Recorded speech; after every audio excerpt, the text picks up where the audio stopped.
I'm 25. I'm from Dumfries, but I live in Edinburgh now. I have been working in clubs and events since about 2019, and then I started DJing in 2022. I had to think about that. Since then, I have played quite a few amazing places. I've played in Ibiza, Barcelona, done quite a lot with Fly in Edinburgh, and last year I played at Transmit, which is pretty cool as well. I also still do bits and bobs freelancing and events, so I've worked at Parklife, Warehouse Project, Houghton, and I've done things like that at Fly, so I do artist liaison and stage management, which is super cool. I originally did a drama degree, and after a year or so I quickly decided that I didn't want to do anything to do with drama, but I loved the arts. Particularly that's when I started getting into dance music. So when I did my master's in applied arts and social practices, that's sort of when I decided to change my studies onto dance music and electronic music, and within that, diversity and equality. So I studied quite a lot on the history of dance music, and then I created my master's thesis based on issues of diversity and equality for women and queer people in dance music in Scotland. My project was called Equalizer. So it was a podcast series, a mixed series, and I've had a few club night collaborations since. Hi, I'm Dija. I'm a DJ and visual artist from Glasgow. I was born in Glasgow and raised in Glasgow, and I currently live in Glasgow, so I'm based there too. And I started DJing when I was a lot younger. I'm 30 years old now, and started when I was around 21, just going to pirate studios with my friends for fun, because we thought it was just like a place to pre-game, basically. So we used to do that, and we'd go back to back, and we really enjoyed it. And then I'm a bit of a show off, so I was posting on Instagram a lot, and then people caught traction, and somehow it just kind of started from there. I didn't really intend to become a DJ, if I'm honest. I didn't really like start playing music because I wanted to like achieve the dream of becoming a DJ. I just organically came into it, and I love it, and it's so much fun. I run a club night in Glasgow called Taka, and I'm a resident of Cheetah, which is on Queen Street. It's a long running club. I think it's been going for like, I don't want to say the wrong how many years, actually. I can't do that. When I'm a resident, I should really know that. But I love Cheetah, and everybody that works there is great. I studied fine art at the Glasgow School of Art, and I just graduated like 2 years ago. And when I started my degree, I was DJing at that time, but the work I was making was all like vision based. It was all like photography or video work. And then when I left my degree show was a sound piece and a video as well that went together. So I think that kind of like propelled me into, I always wanted to produce, but that kind of propelled me into like the production side of things, which is something that I've carried on now. And yeah, I've been really lucky in Glasgow. Like I feel like I've been really endorsed as like a staple, and that feels so like comforting, and like I guess I just feel lucky for that. I think some of my favourite shows in Glasgow have been like the festivals that happen every year. And in 2021, I played Transmit. You played Transmit too. I played Transmit, and that was like a major moment for me, because if you're from Glasgow, that's like the best it can get. Basically, that's like as big as it can get. And that same year, I played Riverside for the first time too, and this was after being on COVID, being locked down for 2 years. So it was quite like a big bang back, and I had a really nice time. And yeah, I've got a good relationship with Riverside Festival. They're amazing. I love what they do, and I think I know people have like beef with it as well. Like I don't even know if I should go into this. I know like people have like beef with like the lineups and stuff, like the customers sometimes. But I think sometimes people don't understand that like it's really important to like nurture the talent that you maybe don't know of yet. And like there's so many people that I know that are like incredibly talented that maybe don't get the same opportunities as other people, and it's like kind of down to your city to like endorse you, because otherwise if you can't be endorsed in your own city, how are you going to be endorsed anywhere else really, unless you're doing something super super niche that like there's just not a place for in certain places. Like I understand that as well, but yeah, I think Transmit was a big thing for me, and Riverside Festival. And I'm sure more will come up in the conversation, but that's me.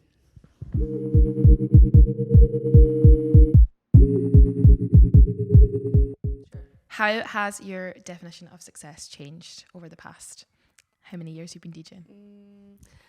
Actually, funnily enough, I feel like my definition of success has changed like even a lot more so in the last couple of years, because I think I used to be really driven by the shows, which I am, and really driven by like the next biggest show or like the next biggest crowd, which is natural and amazing. But I think where I'm at right now is my definition of success, and I feel successful because I've got a balanced kind of like relationship with it, because during the times of me like driving towards bigger, sometimes it felt as though like, I'm sure people feel this a lot, maybe not, I'm just like not built for it, but like it just felt really draining, and the lifestyle was quite intensive, and like every single weekend, playing every single weekend, every single where for years on end is just like, I don't know, I think there's more to the craft than that, and I think there's more to like what I want out of it than that.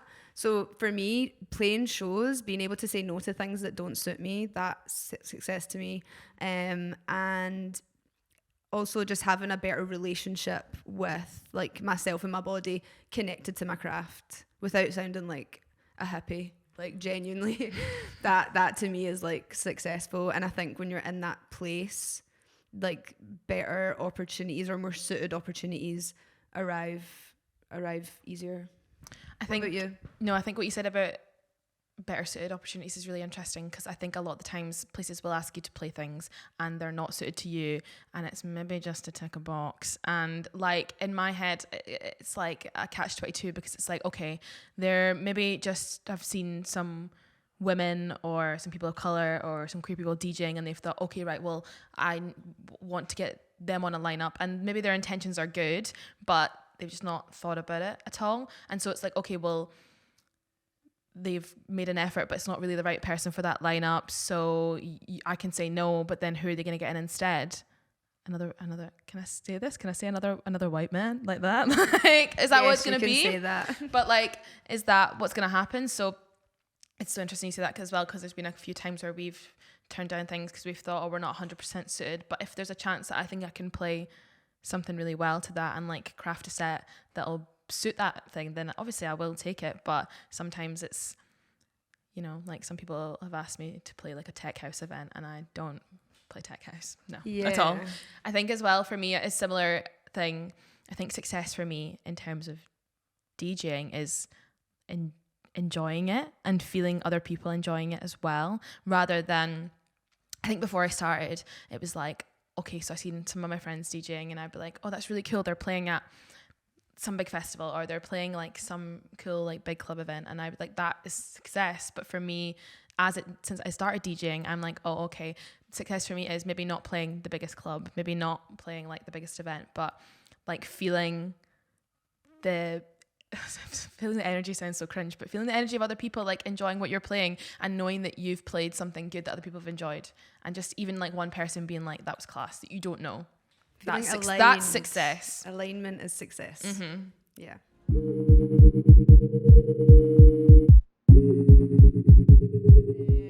What was it you were saying about? So lineups being curated and not being selective with their like choices is something that I find happens with bigger events. I think the smaller you go, the more DIY you go, the more like under the radar you go, basically, like the more specifically curated that the events are, which is a really nice thing about club culture, really nice thing about Glasgow specifically, really nice thing about like playing DIY spots that like aren't necessarily like these big names, or you know, and it also feeds into your scene, which is something that it should kind of just be natural for you to like be engaged in what's happening. And like, I kind of hate the word scene, but like it basically is a scene. It basically is a scene. So I guess like feeding into that is, I think feeding into your own scene will inadvertently build you up to be like the musician that you want to be, or the DJ that you want to be, or like whatever it is that you hope to get out of like becoming a musician of any kind. I think that the number one thing would be to feed into the people around you and your friends that you think are really good, your friends that you're like, you're so sick, like support them, because that's literally who that's your peers. That's like, don't look too far away. I think when you have goals with DJing, I think becoming really connected to your own city and your own place and your own people is like key. I think it's really nice as well when you see like DJs who've become more successful still like keeping in touch with their own city. Do you know what I mean? Like, I can imagine if you're like a successful DJ who's touring all the time, like Edinburgh's probably not the best place for you to live, but there's a lot of them who do like come back and still have touches with their city. And same with Glasgow as well. There's so many people who have come to Glasgow, and it's the same as well that like in Glasgow and Edinburgh there's definitely like, you know, clubs that specific people love to come back and play again and again and again and again, and they're not like huge warehouse venues, and that's so nice to see as well. But obviously there's a little bit of a decline in support for them, so totally what you were saying, feeding back into your own scene is essential.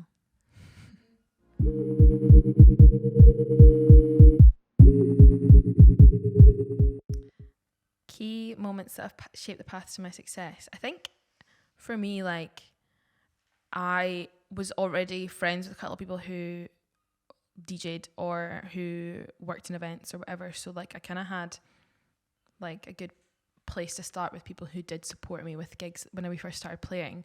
But the only reason I started playing was because I saw all my friends to DJ and they were all men, and I was like, well, if they can do it, like why can't I do it? I had that mentality that like I love my friends to bits, but I was like, well, if they can DJ, then I can certainly DJ. So I was like, and like it worked out and it was really good, but like they all supported us so well, like even ones who run like smaller nights and stuff like that who are our friends, like they'll still like book us for things, and it was just, I don't know, it's totally about feeding into your own scene and like everyone you know, and that's how I started getting places. Sorry, I lost my words there. Yeah, I think that's a really good point. And I think one thing I would say about success and like pivotal things that are really important, apart from feeding into your own scene and like feeding into your friends and all that, is that I think having a mentor or somebody that maybe you don't even need to be further afield. Like it can be this like superstar that you're like, I need to be like them, and like that's what you drive towards. But then even just having like a mentor, somebody that's like got more experience than you and whatever it is you enjoy, who can like validate you and like also challenge you and kind of remind you about even like for me, like remind you about like, because I think, I don't really want to get into a conversation about ethics, but like there is a lot to be said about like the music industry and like ethics and stuff, and I think sometimes they're just like lost in my experience, and it's actually a like beef that I have with the music industry, but that's why like smaller seems to be better. But I think having a mentor is really helpful, having a mentor that you respect, somebody that you respect that has done stuff that you want to do or work that you want to be a part of, that can kind of just be there as somebody to talk to.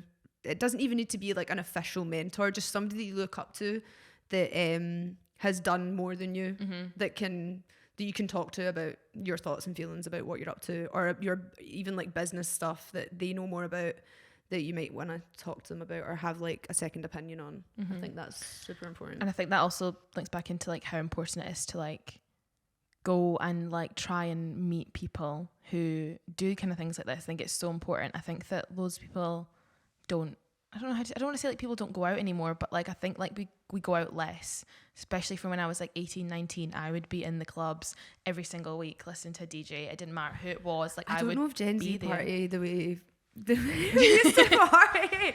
I feel like the club, I don't know if I'm just getting old, but like I just feel like the relationship to like clubbing is so different. Yeah, and I think tricky. That's how I met all my friends who were DJs and things like that, because I was out in these clubs every single week. And now obviously I work like a 9 to 5, so like I can't do it. Do you know what I mean? I'm an adult, I'm 25, but I think that was so important in getting to where I've got, whether that's like, you know, even like my introduction to dance music and my masters and like working in events and things like that as well. Like that's all came from me just like making friends with people who were involved in the industry, I suppose. Yeah.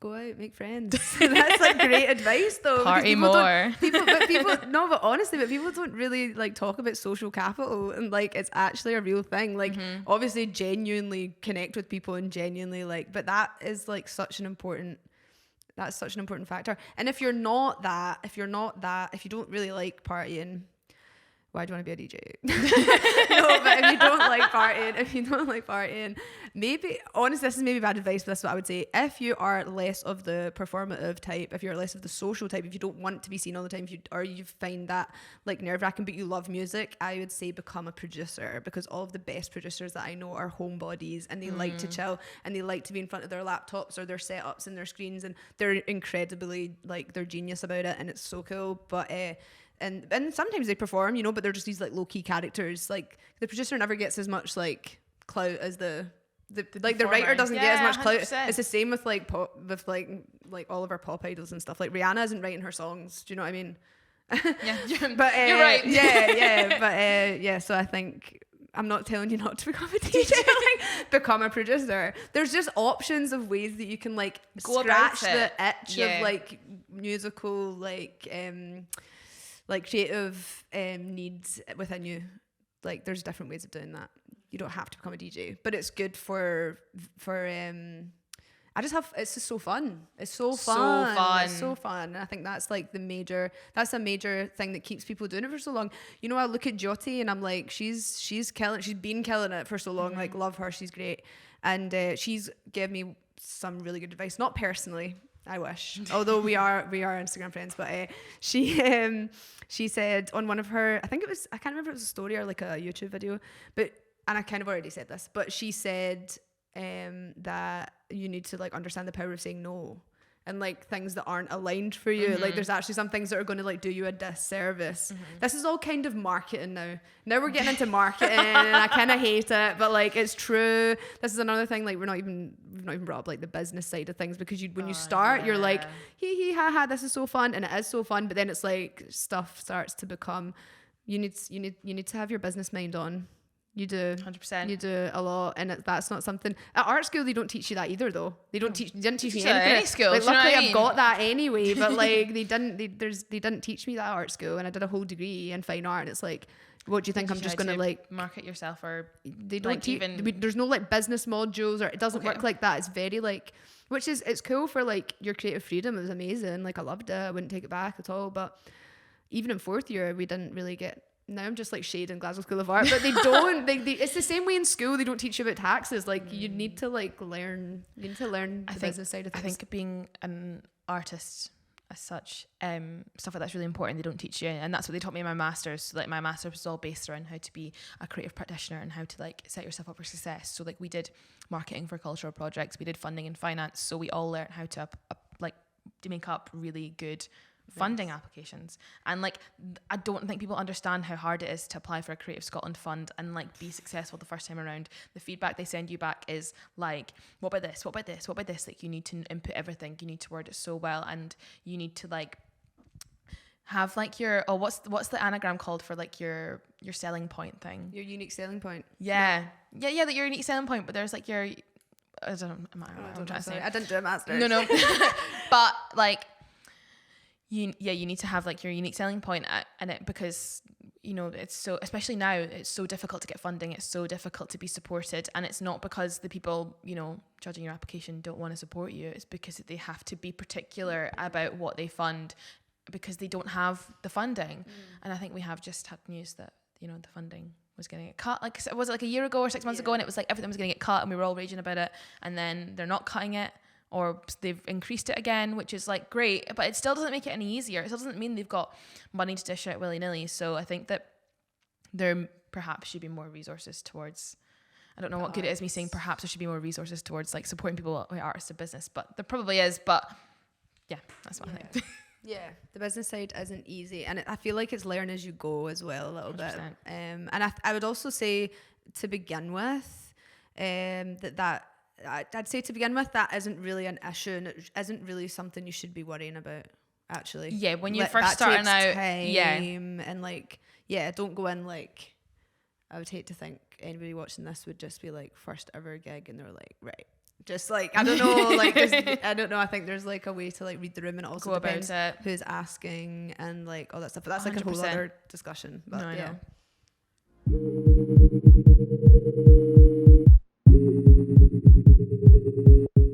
I think when you're talking about pushing against industry norms and things like that, obviously you do that every day as a woman, and I could sit and talk for years about that. Like, I've obviously studied it and it's so important to me, but I think that what I've found most difficult is different in each side of it all. So I think as a DJ, what I found difficult is like people taking you seriously, people not objectifying you, and men looking over your shoulder and making sure that you're doing things right. And it makes it even worse when you do get something wrong and a man's there. Like, I feel like rubbish when that happens. Didn't swear that time.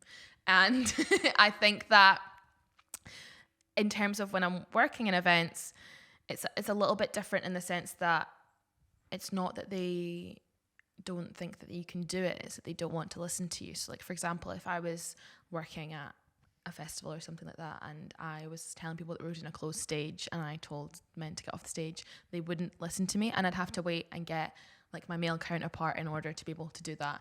And like, I can, you know, be stern and I can shout as much as I want and I can like explain the situation to them and like, you know, really try to get them to understand what I'm trying to do. And there's a lot of kickback about it.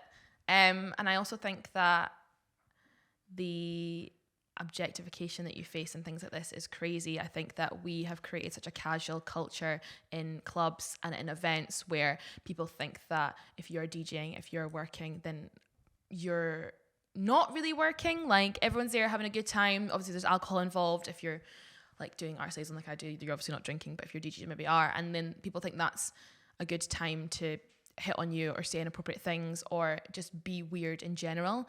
And I think that there's definitely work to be done in terms of how we sort of create these atmospheres, how we create these situations, how we make them safer for people, particularly women, particularly people of colour, particularly queer people, and make things easier. And not like, you shouldn't have to feel uncomfortable when you're at work. And I don't think people understand that there's a line when it comes to boundaries, just because of the casual environment of it. Like, everyone's there, everyone's having fun, like, and it is obviously so much fun, but people just think that boundaries and stuff go out the window, perhaps after they've had one drink, or perhaps because you're in like a club or whatever, and it's really not the case. Like, I'm trying to do my job.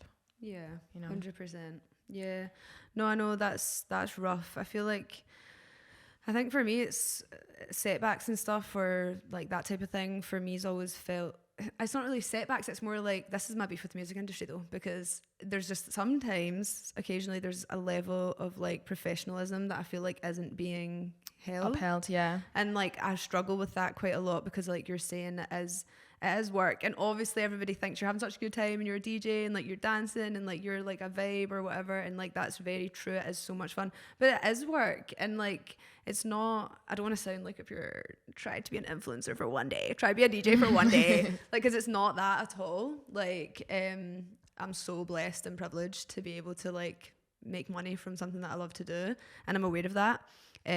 But sometimes I don't know if it's like just backstage, and I don't even want to be like, but usually it is like somebody, it's not all men, but it's always a man type vibe. Like, it's always that type of thing where the level of professionalism isn't being upheld. And and I understand that there are some occasions where you can get a bit carried away for yourself. I've definitely done it when I've been DJing before, but like, there has to be, that's not affected my professionalism or the way I've acted towards people. I've never done anything inappropriate because I've had too many jubels. Like, it's just because certain people just don't have it in their head that this is how they need to act, because we've not created such a casual environment. Like, no one has. It's just clubbing. But like, there's just, I don't know, maybe we're more aware of it in this day and age than they were, you know, 10, 20 years ago. I must say as well, I've been quite lucky, because a lot of the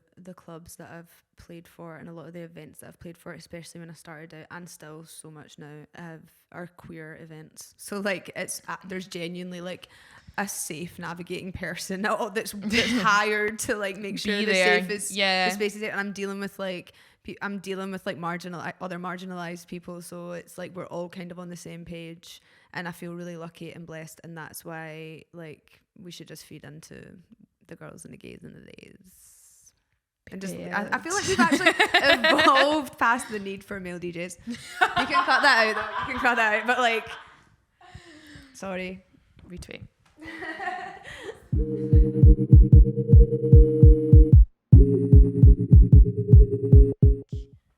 Talking about like setbacks, high pressure situations and things like that. I'm a wee sensitive Sally, and I don't ever feel anything from other people that makes me feel like that. It's like a personal rejection. So like if I like mess up a mix or something like that, or if I like play a tune and it doesn't go down well as I thought it would, like that's not on, none of it's on anyone else, it's all on me, and I strive to be a perfectionist. So like I'm like, oh no, I'm terrible at this, and it's not true. I think it's really hard to back yourself all the time when you're doing something creative, because you're always going to have wobbles. And I think that particularly with like messing up a little mix or something like that, I think what I've had to learn is that nobody cares. Like nobody cares about it. Like nobody in the crowd knows, unless they're like, I don't know, unless like someone, DJ. Yeah, unless they're like totally switched on. And even then, like if they're in the crowd and they're just on a night out, that's a hater. Yeah, and also they're probably steaming as well. Like they're not sitting. I mean, unless they're a nutter, they're not like sitting listening to you like every single mix and being like, oh no. But if there's a DJ or producer in the crowd and I mess up, and in my head I'm like, oh, when you're doing a warm up for someone, like they know, and that's fine. They're standing like, behind you, they're behind the decks, they're getting ready to go on. It's like maybe the last few tunes, and I'm like, oh, that was fun. But they don't care, because if they do, they're a hater. Exactly. So it doesn't matter. So it never matters, basically. Make mistakes, but actually genuinely, like, it doesn't matter if you make mistakes. I think like doing is more important than like thinking, and doing is more important. Thinking's important to like think about your sets and think about and be intentional, but like actually doing is like just as hard as like thinking, creating, if not harder. And like mixing those two things together is the best. And you are going to make mistakes. You are literally going to fuck up so many times all the time, and it's literally just going to happen, and you just have to take it on the chin and you just have to be a little bit shameless sometimes, like, because you're just a human. That's the hope. That's the beauty of it. You're not AI. You're not perfect. You're a human doing the thing. I think it was quite difficult for me and my friend Taylor when we started DJing, because our first gig was in like Sneaky Pete's, which in my opinion is the best club in the world. But and then never played Sneaky Pete's. Shut up. Boo. Have you been? Never played Sneaky Pete's. Never been Sneaky Pete's. Oh the first time I played in Edinburgh, I played Connect Festival. Really? Yeah. Oh my god, that's good. You just come along and play Sneaky Pete's sometime. I would love to. It is like, for me, it's amazing. But that was like our first gig, so it felt like a bit of pressure, because like it's one of those clubs where people come from like all over and they want to play it. Like it's so small, it's so intimate, and on a good night, it's amazing. And I think that was pressure. And then my second gig was warming up for Horse Girl, and then like which is crazy, but it's just because my friends were like, "Oh, do you want to play the first hour?" And I was like, "Yeah." And we were rubbish. Like I can tell you right now, we were awful. We were so bad. Didn't have a clue what was going on. And I think when you are, that's maybe one thing I would go back and change, is that I would maybe start off a little bit slower. I'd maybe want to do some bar gigs, or like I would maybe want to do, which I don't want people to think that I sound like I'm being ungrateful, because like I'm incredibly grateful for all the opportunities that I've ever received. But if I could go back in time, I would just put in a bit more practice and build my confidence up a little bit more before I started doing like some high pressure to the lion. Yeah. Yeah, no, that's so true. That's so real. Actually, similarly to you, I didn't ever do any radio before playing in clubs. Okay. It was just kind of like straight into the clubs, which like felt right for me. Like I was like, I love this. This is great. And it was scary. It was very, very scary, but it made sense. And then my radio redemption happened when COVID happened. And that's like the first time I did any radio, and I did so much, and it was amazing. And I had to like pre-record, so it wasn't live radio. So much fun, because it's not pre-recording's not fun. I enjoy it. Okay, nice. It's hard when you. It's the worst. I think it's hard when I play with someone pretty much 90% of the time. Oh, do you? So nice. That hard. Changes everything, I think. No, it makes it harder to record a mix, because as much as we get each other and as much as we get our vibes, like sometimes you just don't know where the other person's gonna go. And I think when you play a wider variety of genres, like me and Taylor do, Like 1 minute you could be playing like, I don't know, like some proggy house, and the next minute you're playing like, I don't know, like some really heavy like 2-step bass line, like, and it just can go anywhere. So I think when you're recording a mix, I do enjoy it, and once I've done it and accomplished it, it's really, really good. But I think you're listening to it more, and you're like listening out for mistakes more, and you kind of feel like, but then you also, another different way, you get to prepare it a little bit more. You get to kind of like think about the direction you want to take it in. And I think when I first started DJing, I planned out like one set, like song for song, but I don't do that anymore. But in my head, I'm kind of like, this is the way I want it to go. And if it doesn't go your way, you can just do another one. And that's the beauty of it a little bit, I suppose. Yeah, no, that's a sensible and like good way of looking at it. I think I just don't like. I do it. I've done it so many times, and I'll do it. I mean, actually, it's kind of fun going to Pirate by myself. There's something about that. I did it the other day, and it was class. Yeah, like I had so much fun. Yeah, and just like I enjoy that kind of like. There's like a weird ritualistic part of it that I enjoy. And it's more fun going with your friends though. I can imagine having a back-to-back partner constantly. That seems like ideal until it is really fun. But no, like, it is really, really fun. She's also my best friend, so like the opportunities we've been given and the things we've done together is so fun. Like we've had quite a few away days where we get to go like other places and DJ, and like getting to be in another city, like meet a whole new other group of people, like play for a whole different group of people with your best pal is so much fun. Like I can't explain how much fun we've had. I think that we're best friends, so we bicker a little bit. So like people are like, what were you arguing about? And I'm like, what do you want about? Like, we're like, oh, we saw you like scrapping during your set. And I was like, oh no, people can see us. But it's just like wee things. Like for example, I'll be like beat matching, and she'll like bump into me because she's dancing too much, and I'll be like, will you get off of me? Like it's such silly little things like that. But being able to do that with your best friend is really good. And I think for your confidence as well, like if one of you's having an off day, chances are the other one isn't, and you can like bounce off each other, build each other up. And I think that's why it's so much fun. But I think it's so good playing by yourself sometime as well, and getting the opportunity to like do something just you, but doing it with your best pals. There's so many benefits to having a partner all the time, which is great. And I think if you're first starting out playing with someone else, so good, so worth it. Yeah, I also think learning how to DJ I learned how to DJ by going back to back with friends, and it wasn't just one friend, it was like 5 of us, and we would all just go to Pirate Studios and go back to back for hours and hours and hours on end. And I actually think that was just for funsies. None of us, I don't really know, it was just for fun. And so there wasn't really any pressure really, although there was pressure because you don't want to, you don't want to clang too much. I know. Like, you want to sound good, you want to enjoy it, but I think that's a really, really good way of learning how to DJ, because you're completely on your toes. So like you need to think on the spot. Like it's kind of constantly, you can never really like relax too much into it, which sounds really stressful and annoying, but it's actually really fun if you're in the right context with the right people. I think sometimes if you step away from a back-to-back for too long as well, you're like out of the zone. So sometimes if I'm like to Taylor, like, oh, you play 3, I'm going to go for a cigarette. And she's like, okay. And then I come back, I'm like, oh, what am I doing? Where's this gone? Do you know what I mean? Yeah. But I also think that when you get to a stage where you're comfortable with your DJing and like you feel like you're in a good place with it, going back to back with other people that you've never played before is like so much fun. Like I played like 2.5 hours with my friend Rowan like a couple months ago, and we just played like good old house music, and it was so fun. And I've got one coming up in the next couple weeks with a girl I've never played before. Me and Taylor are playing with her, and I just know it's going to be, I don't know, it's so exciting. Like it's so fun and different. I don't know. It is so fun, but also I think it's like really depends on the people.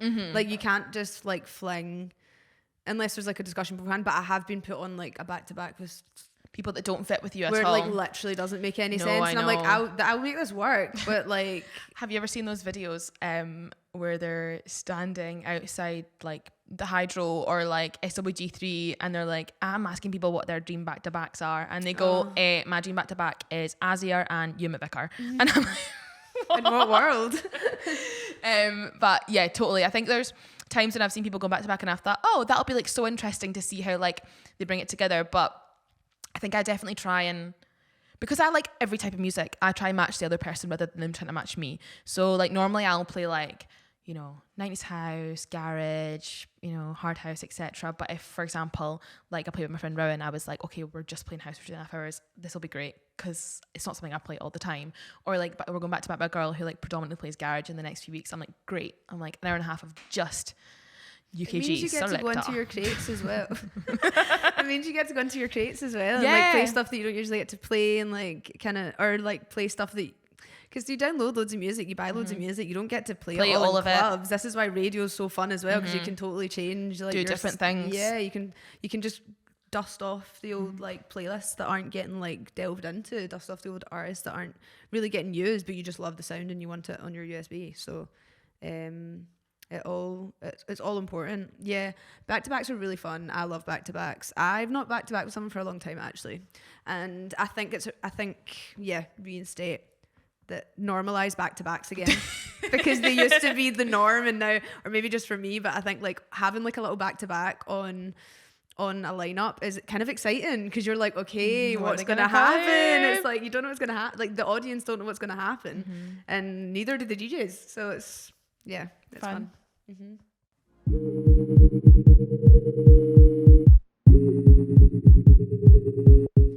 So I think my inspiration has changed throughout the years, like as it does, I guess, as you grow as a performer or whatever. And because I remember when I first ever started, there were so many producers that I loved, and there was like radio DJs that I loved, and there was also like club DJs that I would go and see all the time that I loved, because I grew up in Glasgow. Like I was going to sub club when I was like shouldn't have been going to sub club. Like I grew up clubbing, so and Glasgow's just like prime for it. But I remember when I first started, do you remember Snitchy Shy?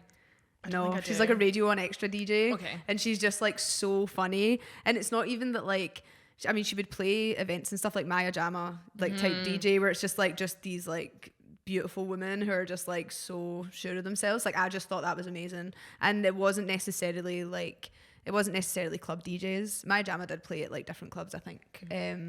She was just everywhere. She was in Ibiza all the time. She always played Ibiza, yeah, because she partied there a lot, and she would just always be playing. So like those, I remember those, like really looking up to them when I was a lot younger.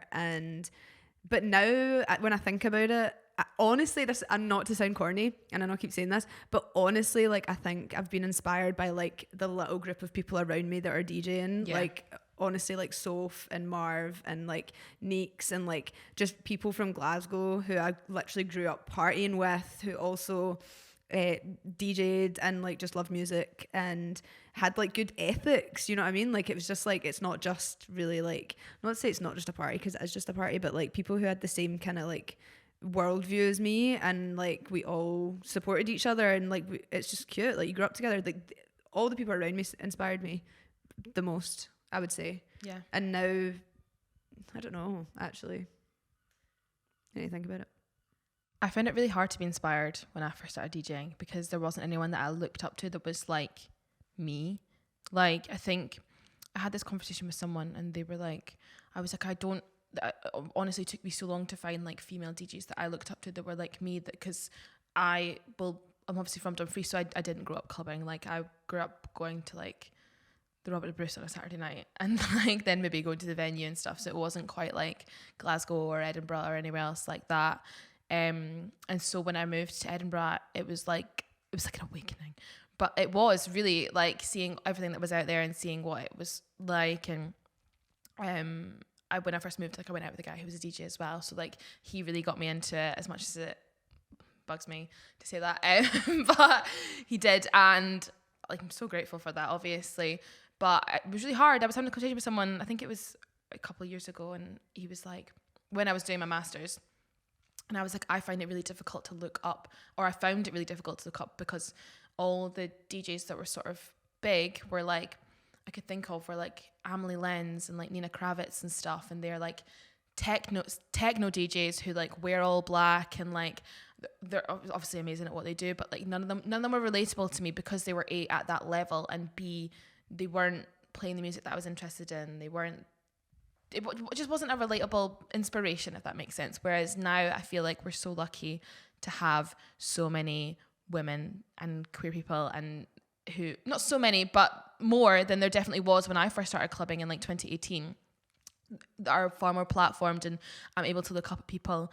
And I don't know, I find people that are fun that are my inspiration. So I find like people who have really fun and encapsulating sets that aren't quite the same every single time, they are the kind of DJs that I look up to, and I've totally gone blank thinking now of DJs that I look up to, but yeah, I don't even have like in my head. I don't even have like a DJ. That's kind of bad, actually. Wait, maybe I should like. No, think this is what I'm thinking. Like, there's definitely But I some. was just gonna say, I feel like I'm inspired by like not just DJs, because I'm just inspired by like any artist, any performer. Like, I don't know. I think like giving yourself to your craft and like living that way, even though it's not always like.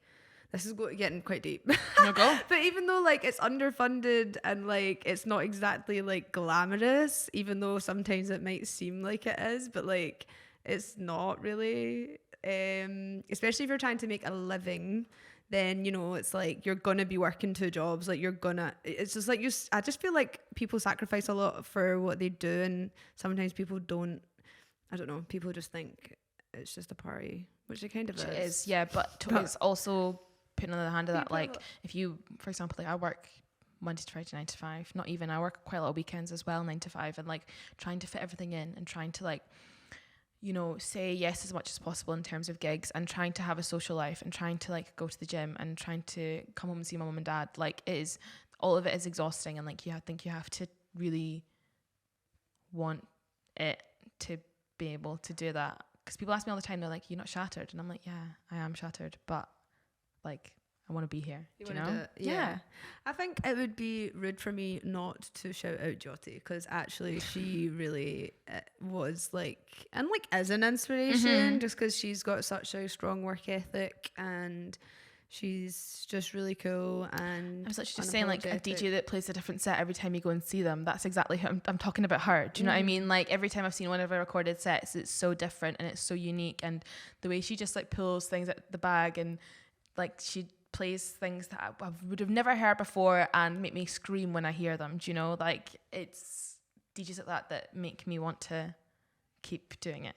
She can read a room so well. And then producers, I like love Hudson Mohawk, and he always, I like literally growing up in Glasgow, I feel so lucky now that I think about it, because all the people that I was just casually going round the corner to the art school to go see for literally £3 like are like major, and like they were always like influencing me, and like I didn't even like realize just how much at the time. And like obviously Hudson Mohawk's a Glasgow guy, and amazing producer from Glasgow. He lives in LA now. He's like kind of living the life.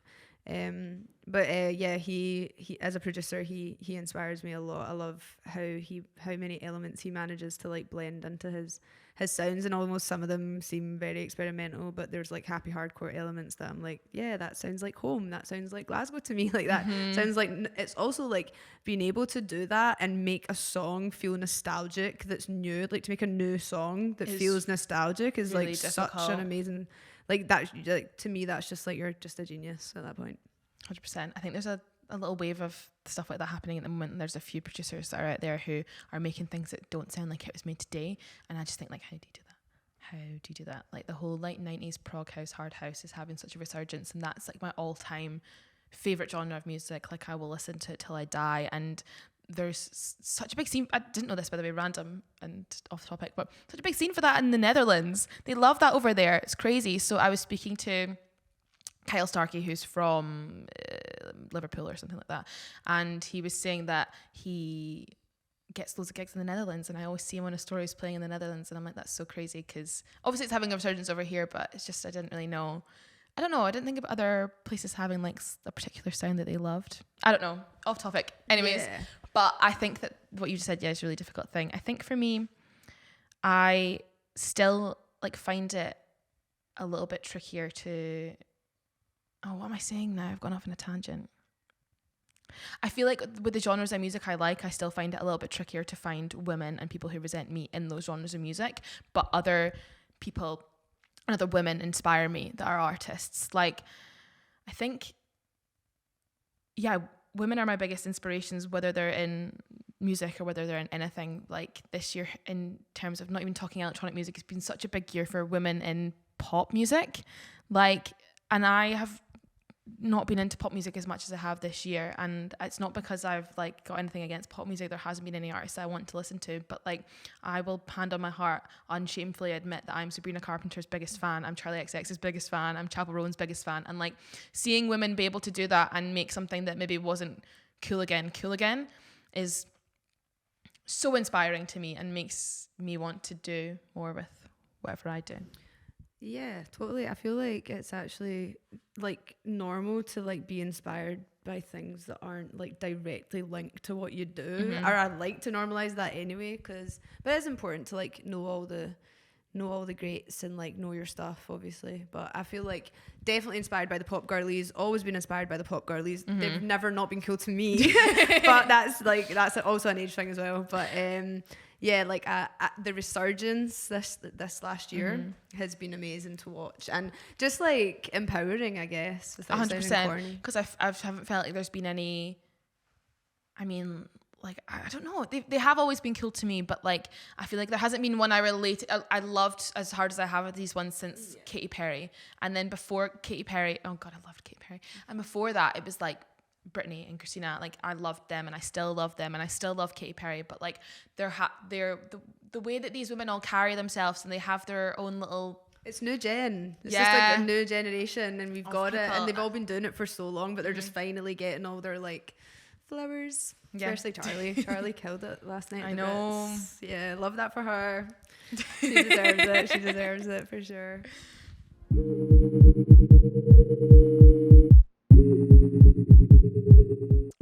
Thinking a little bit about how we present ourselves and how we take creative risks, etc. I think that for me, it took us a wee while to find a sound like DJing with Taylor and finding out what I particularly liked myself, because I know I've been through all the eras of dance music, and that's why I like every single genre. Like when I first started going to clubs, it was very much like that. Do you know that like 2017-ish, 2018-ish like disco house thing that was going on? Like, and then I started getting into like really heavy techno, and I thought that was great for a while, and then like lockdown happened and sort of everything kind of changed, and now I'm at the point where I don't know, I like different things. But I think finding your sound is really important, but I also think that knowing that you're not limited to that is really important as well. Like I love every single genre of music, and I will try and play every single little subgenre of dance music that I can while still sounding like myself. I think it's tricky to do that, and I don't think I hit the nail on the head every single time, but I think I have a good time doing it, and I think everyone else does too. So I think I put a lot of pressure on myself to like make a set and make sure it like flows, and I do my utmost to do that, but also like it doesn't need to be so strict. And I think when you're a little bit more genre fluid, that's what makes you stand out a little bit more, particularly in places like Edinburgh and Glasgow. I think people like what they like. I think obviously we have had a massive resurgence in like people loving heavy techno, but even in like Edinburgh and Glasgow, there's not much of not loads of a garage scene. There's not much of like a jungle scene. There's not much of a drum and bass scene. There's a couple of nights that do. I'm not saying it doesn't exist at all, because it definitely does, but I think sometimes it's a little bit risky when you're in maybe more of a commercial setting. By commercial, I don't mean like you're DJing and like Why Not or like Bamboo to you, but like I mean like when you're playing for more of like a bigger promoter or something like that. I think it's a little bit trickier to go off piste a little bit. A big point is like it's an expressive craft, like it's personal to you, so each set is going to be personal to you in some way, unless I mean, yeah, whatever type of DJ you are, like, yeah, I wouldn't necessarily let anybody tell me to play a certain type of music.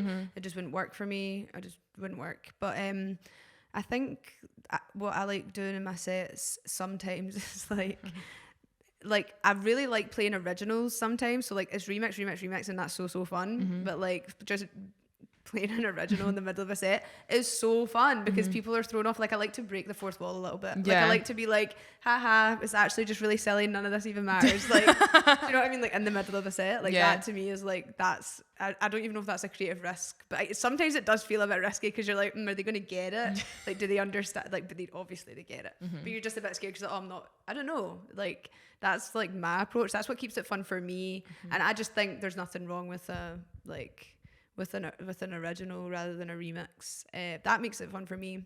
One time I played Darude Sandstorm in the middle of a mix, and people mosh pitted to it. That's a really good reception. It was a good creative risk, and it paid off. High risk, high reward, as they say. Yeah, definitely. I think there's definitely been times where I've played things and they've been a little bit silly and people have loved them. So I think that's probably my biggest piece of advice to anyone is don't take yourself too seriously. I personally don't take myself seriously enough. And I think that me and Taylor, when we DJ together, like we certainly don't take ourselves seriously. Obviously, like I still do things with my project Equalizer, and we had a club night on Thursday which we called Decks in the City. Really funny, loved it. But Taylor was like, guess what I found? And I was like, what? And she was like, I found a Sex in the City remix. And I was like, have you? She was like, yeah, I'm gonna play it. I was like, okay. Everyone thought it was hilarious, like everyone loved it. And we had a girl message us afterwards and she was like, oh my god, what was the Sex in the City remix? And I was dying. But yeah, I think taking yourself, a lot of people take their crafts very seriously, and I'm not saying I don't take my craft seriously, but I don't take myself seriously, if that makes sense. And I think a lot of people in the, we keep using the word scene, which we don't like, but in the scene, people are very serious, and I think we need there's a little bit less of that. DJs. There's different types 100%. Of DJs, and I think some people are really serious and some people aren't. But I just think there's something so deeply unserious about being a DJ. To me, that's my relationship 100%. To it. Like there's something deeply unserious. But I respect the I guess everyone's way of doing it. Like it's totally up to you. For some people it depends, like because the music that are playing is very serious. You know what I mean? If you're playing like ambient sets, like there's nothing really serious. That silly about that. No, you know totally. What I mean? So yeah, but if you're playing I don't know, for the girls, then you're kind of just kind of play whatever you want, and there's duality. Like you can do both of those things. You can play experimental sets, you can play silly sets, you can play like serious emotional sets. Like there's not any rules. There's not a limit on it. Yeah. And that's why different places are good for different things, and that's why radio is good and clubs are good and festivals are good. Like everything has a place. And yeah, also playing for your friends, supporting your friends' club nights, playing for your friends, playing for your pal's wedding. Like just use your skills for good. 100%. It's so dumb, but like I don't know, like it's deeply unserious being a DJ. Anybody that says otherwise is agreed. Maybe not. Maybe don't come to my club nights.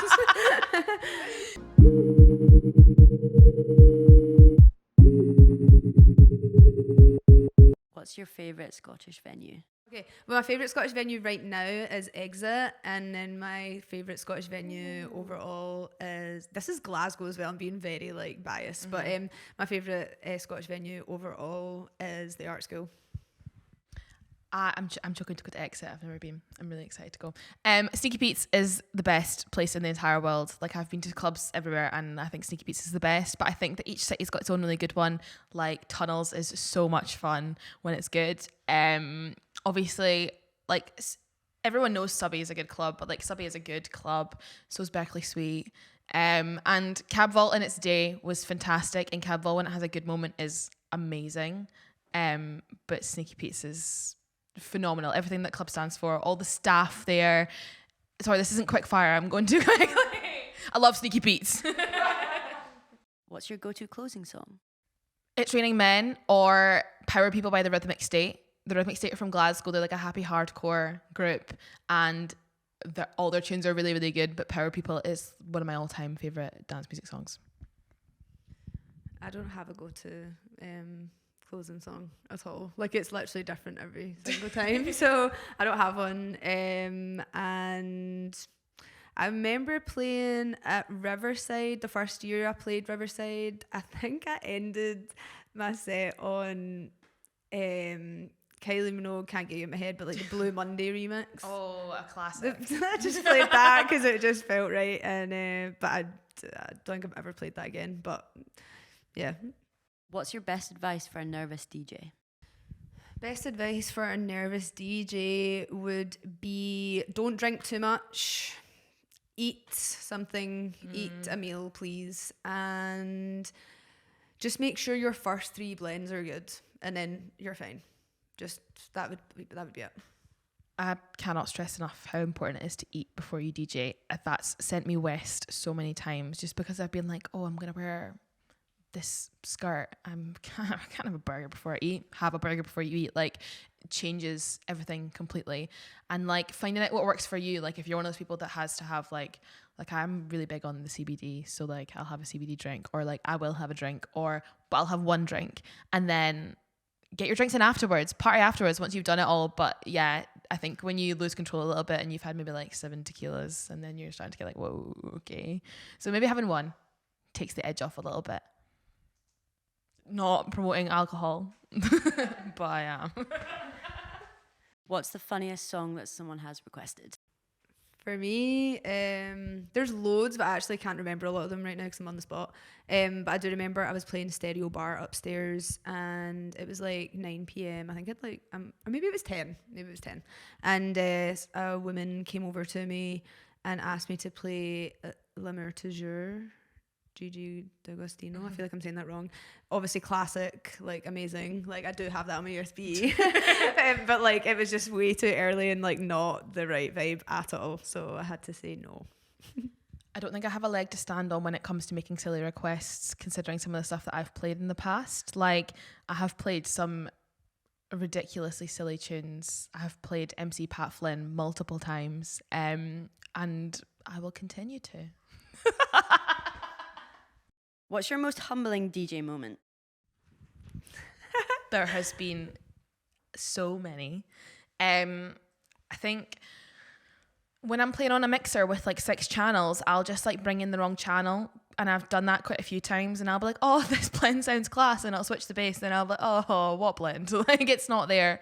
And I think when I first started DJing as well, I touched on it earlier, like I think I maybe dove into some high pressure gigs a little bit quicker than I should have. And I just didn't have a clue what I was doing, to be honest. It's in certain occasions, like a lot of it was, I did know what I was doing, and I did know like the basics of DJing, but like it is nowhere near to the point of what I did now. And so there has been a lot of errors, shall we say. Yeah, it happens. I took the USB out the wrong deck.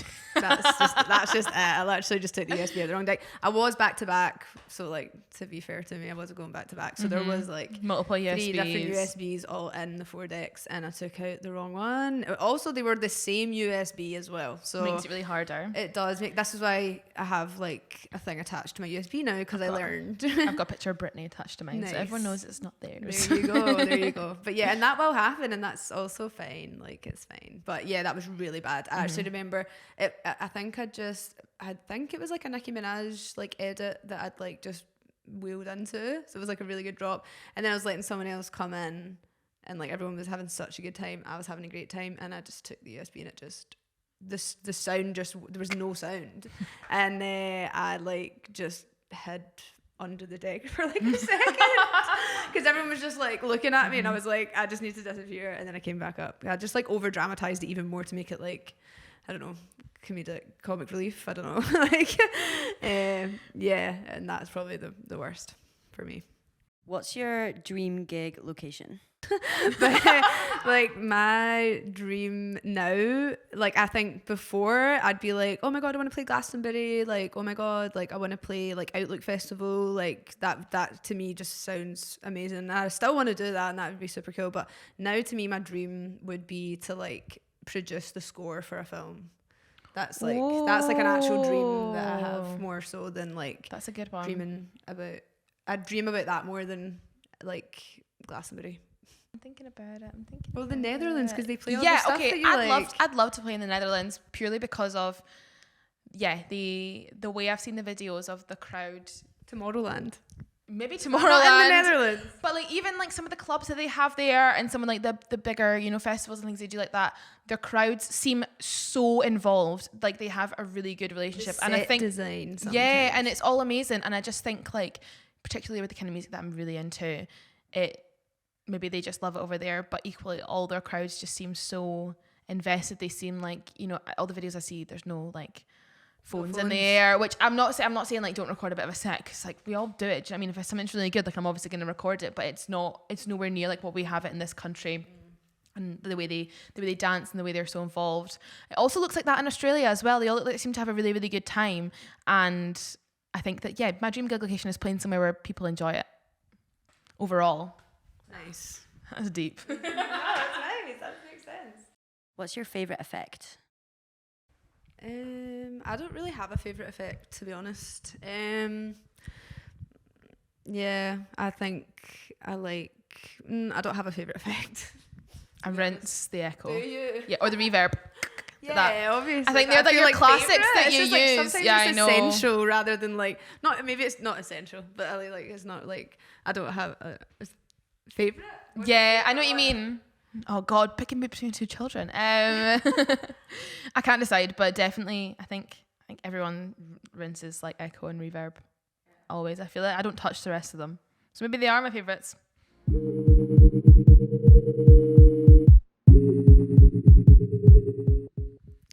Thanks for listening and tuning in to hear us yap about stuff. I hope this was like insightful for you in some way or helpful. And if you're ever in Glasgow and you want to dance, you should come to Taka at La Cheetah. I don't have an exact date for the next one yet, but they're all throughout the year.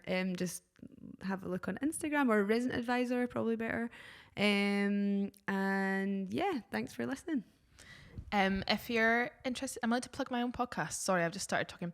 If you're interested in listening to me yap more and other women yap about dance music, then please go and listen to the 7 or 8 episodes I created of Equalizer. We just had our club night recently as well. There's going to be more of that in the future. But I'm playing Berkeley Street on the 20th of March if you're Glasgow based and you'd like to come along. And then the Carews Cup is in Edinburgh. So shout out my good friend Frank, who is hosting an event at the Pit. It's an all-day thing. There's loads of local talent as well as some from further afield. So it'll be great.